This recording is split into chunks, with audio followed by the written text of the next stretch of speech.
မိဘတဲ့ပို့ပြီးတော့ကျေးဇူးတင်စရာကောင်းတဲ့ပုဂ္ဂိုလ်ရှာကြည့်အောင်မရှိဘူးမဟုတ်ဘူးရှိနေသေးတယ်မိဘကတော့ဟုတ်တယ်လူလောကဝင်ပေးလိုက်လို့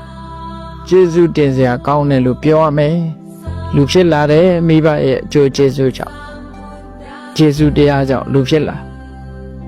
ဒါဖြင့်မိဘတဲ့ပို့ပြီးတော့ကျေးဇူးတင်စရာကောင်းတဲ့ပုဂ္ဂိုလ်မြတ်စွာဘုရားထောက်ပြထားတာရှိတယ်ဒါကြောင့်မို့လို့နော်ကျေးဇူးတရားအကြီးမားဆုံးပုဂ္ဂိုလ်၃မျိုးဆိုတာမြတ်စွာဘုရားဟောထားတာရှိတယ်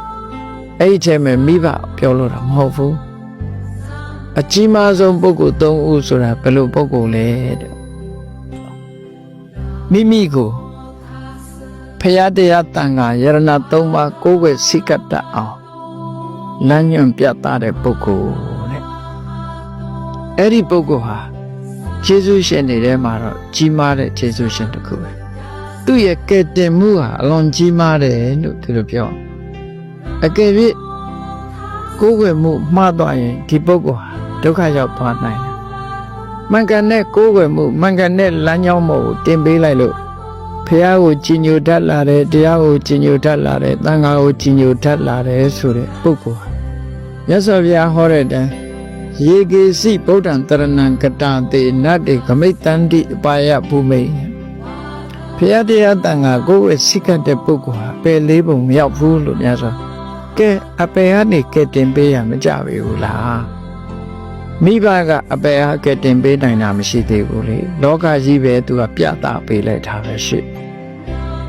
ဒါမိဘရောဒီထဲပါလို့မရဘူးလားဆိုရတယ်မိဘတိုင်းတော့မရဘူးနော်မိဘတိုင်းတော့မရမိဘကိုယ်တိုင်းကိုကဒီတရားတွေအသက်တတ်နေလို့ရှင်ကိုယ်ပဲဝင်သားအမှာပဲလေဖြစ်နေတယ်ပေါ့နော်အဲ့တော့တရဏဂုံတီလ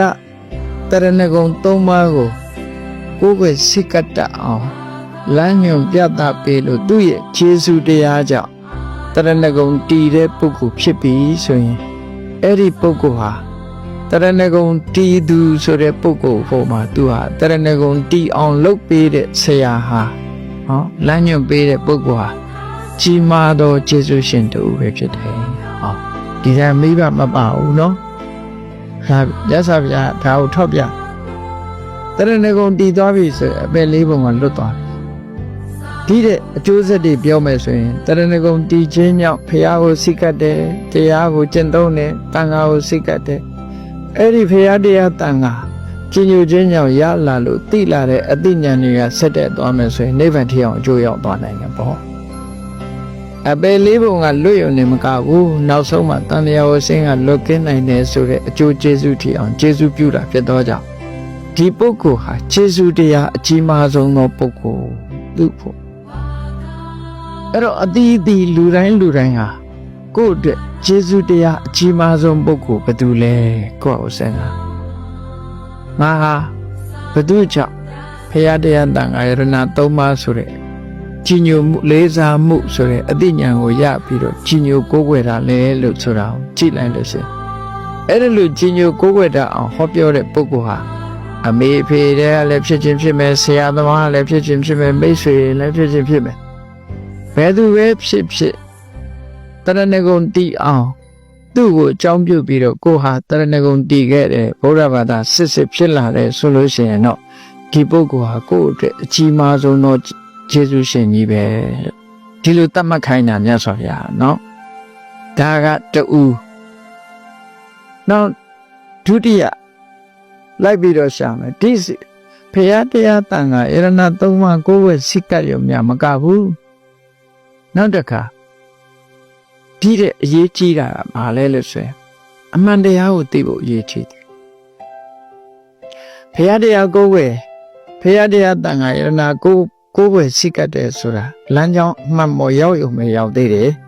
သို့သောအမှန်တရားကိုသိမှလမ်းမချော်မှာဖြစ်တယ်ပေါ့ကြည့်လေဖရာတရားတန်ခါတော့ကိုယ်ဝဲကြပါရဲ့လမ်းချော်နေတဲ့ပုဂ္ဂိုလ်တွေအများကြီးရှိအဲ့လိုလမ်းမချော်အောင်အမှန်တရားကိုသိအမှန်တရားဆိုဒီမှာ